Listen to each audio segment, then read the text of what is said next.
আসসালামু আলাইকুম দর্শক, আমরা মানুষ, তাই আমাদের থাকে কিছু স্বপ্ন, কিছু আশা, নাইবা হোক পাওয়া, তবুও থেকে যায় কিছু চাওয়া। স্বপ্ন বা আশা, চাওয়া থেকে পাওয়া, আবেগ থেকে ভালোবাসা, সবকিছু মিলে একজন মানুষের জীবন। সে জীবনের অত্যন্ত শখের জিনিসটি আজকে দেখিয়ে দিলাম। নবী আমার দুঃখের সাথী, নবী আমার কবরের বাতি, নবী আমার দুঃখের সাথী,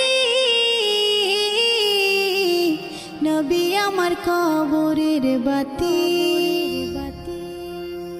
যতই আসুক কঠিন বিপদ অন্ধকার রাতে, তার সিলাই মুক্তি পাবে পাপী আর তাপী। যতই আসুক কঠিন বিপদ অন্ধকার রাতে, তার সিলাই মুক্তি পাবে পাপী আর তাপী। নবী আমার দুঃখের সাথী,